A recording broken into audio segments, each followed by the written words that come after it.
Good morning students. How are you? And I hope that you are fine with your family. आज जो है हम कक्षा 9 के भौतिक विज्ञान का प्रथम अध्याय यानी गति के विषय में अध्ययन करेंगे। गति यानी मोशन। आज हमारा टॉपिक है गति यानी मोशन क्या होता है, इसके बारे में हम पढ़ेंगे। तो फर्स्ट ऑफ ऑल हमें गति से पहले एक टॉपिक जो है विराम यानी रेस्ट, इसके बारे में अध्ययन करना है कि विराम क्या होता है। तो चलिए समझते हैं विराम की प्रक्रिया क्या होती है। विराम जब कोई वस्तु अन्य वस्तुओं के सापेक्ष समय के परिवर्तन के साथ साथ वस्तु के स्थान में परिवर्तन नहीं होती है तो इस प्रक्रिया को हम विराम कहते हैं।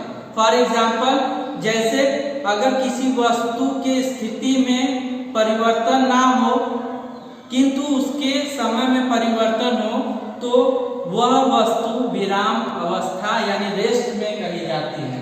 फॉर एग्जाम्पल, आप देख लीजिए यहाँ पे एक घर है और घर से कुछ दूरी पे एक कार खड़ी है।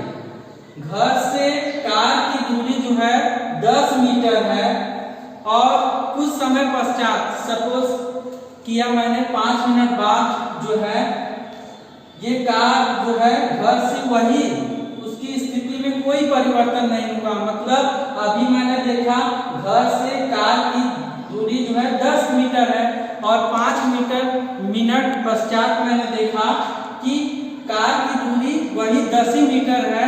तो हम कह सकते हैं कि यहाँ पे हमने इस वस्तु का तुलना हमने अदर वस्तु से करके ये देखा कि समय में परिवर्तन हो रहा है, समय बढ़ रहा है, लेकिन जो वस्तु है उसके स्थिति में परिवर्तन नहीं हो रहा है। तो हम इस अवस्था में कह सकते हैं कि वस्तु क्या है, विराम अवस्था में। तो एक बार फिर से, जब कोई वस्तु किसी अन्य वस्तु के सापेक्ष समय के परिवर्तन के साथ वस्तु के स्थान में परिवर्तन नहीं होता है तो इस प्रक्रिया को हम विराम कहते हैं। एंड नेक्स्ट टॉपिक इज गति यानी मोशन। गति जो है विराम का ठीक ऑपोजिट यानी उल्टा होता है। यहाँ एग्जांपल में आप देख सकते हैं कि ये घर है, मैंने अभी देखा कि ये कार जो है अभी 10 मीटर की दूरी पर है और 5 मिनट बाद मैं देखता हूँ कि कार जो है 20 मीटर की दूरी है। तो इससे हम कह सकते हैं कि समय में परिवर्तन के साथ साथ वस्तु के स्थान स्थिति में परिवर्तन हो रहा है।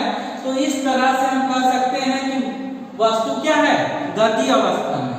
तो जब कोई वस्तु समय के परिवर्तन के साथ साथ उसकी स्थिति में परिवर्तन होता है तो इस प्रक्रिया को हम गति कहेंगे।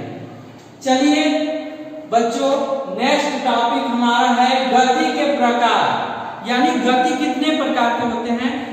वैसे हमें कक्षा 9 में जो है 4 गतियों के विषय में अध्ययन करना है। तो चलिए वन बाय वन सभी गतियों के बारे में हम समझते हैं।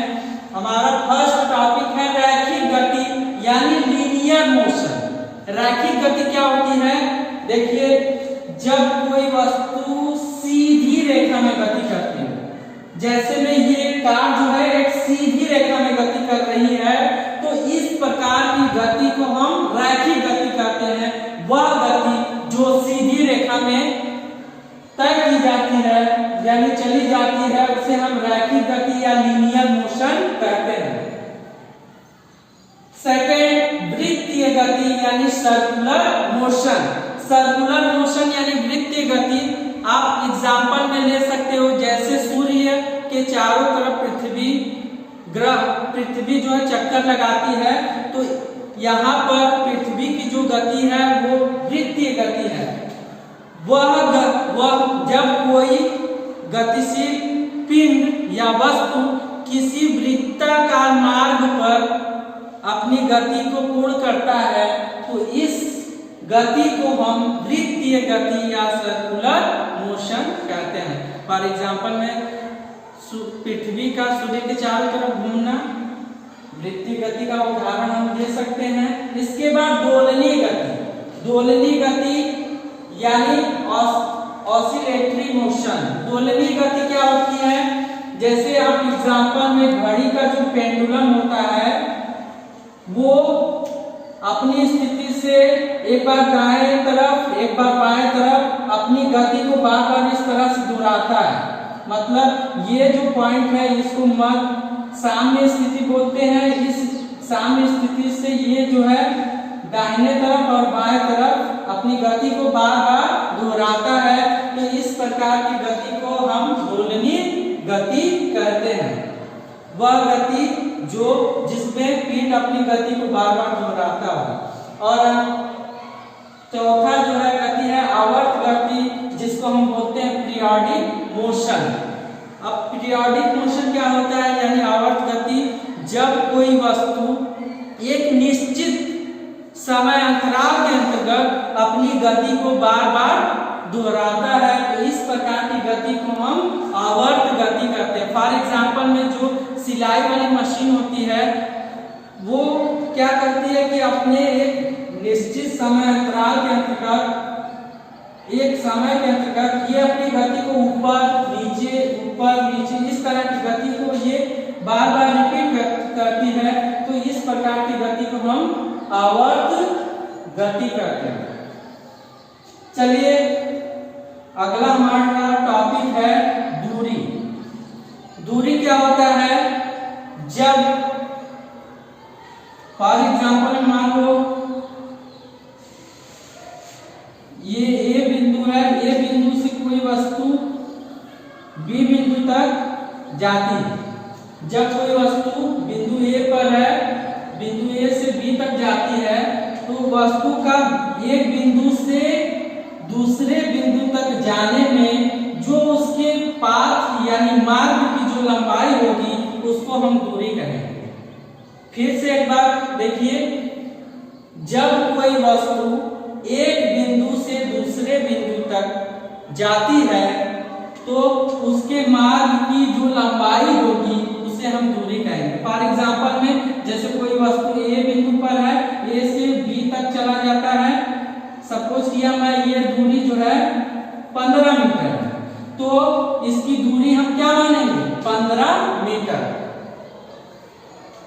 नेक्स्ट विस्थापन यानी डिस्प्लेसमेंट। अब देखिए दूरी हम जान गए कि जब कोई वस्तु एक बिंदु से दूसरे बिंदु तक जाती है तो उसके मार्ग की जो लंबाई यानी पाथ की जो लंबाई होती है उसको हम दूरी कहते हैं। और विस्थापन यानी डिस्प्लेसमेंट। अब विस्थापन क्या होता है? जब कोई वस्तु एक बिंदु से दूसरे बिंदु तक जाती है तो उस दोनों बिंदुओं के बीच की न्यूनतम दूरी को हम विस्थापन कहेंगे।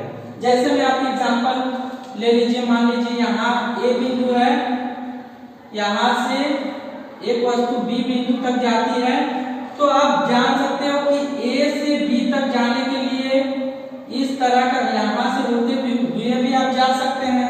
फिर ए बिंदु से बी तक जाने के लिए मान लीजिए यहाँ से होते हुए भी जा सकते हैं, और एक यहाँ ये सीधे हम जा सकते हैं।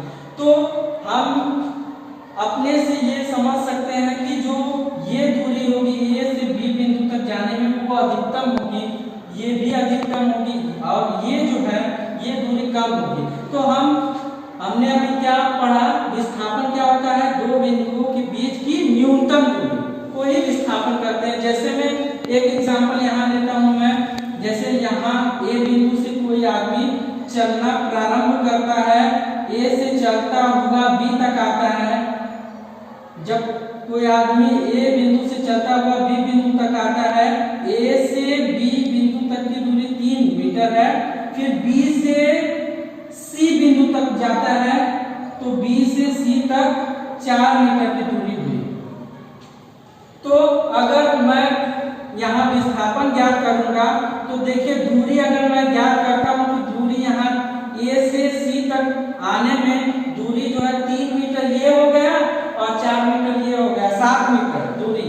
अगर विस्थापन हम ज्ञात करेंगे तो विस्थापन ए, क्योंकि हमें ए से सी तक जाना है तो विस्थापन के लिए हम क्या करेंगे? AC निकाल सकते हैं। आप पीछे पाइथागोरस परिमेय आपने पढ़ा होगा कि पाइथागोरस परिमेय जो होता है कर्ण बराबर, कर्ण यानी यहाँ पे ऐसी कर्ण है, कर्ण बराबर कड़ी में लंब यानी AB का स्क्वायर प्लस आधार यानी BC का स्क्वायर।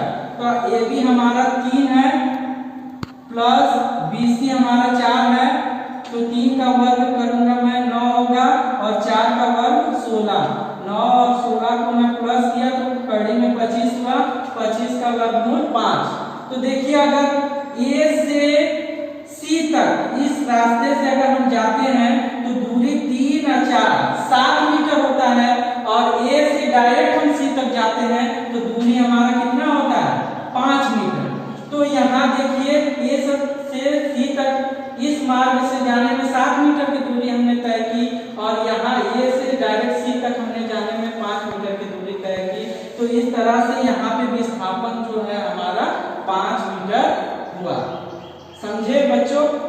जो जब दो बिंदुओं के बीच की जो न्यूनतम यानी कम दूरी जो होगी वही जो है विस्थापन होगा।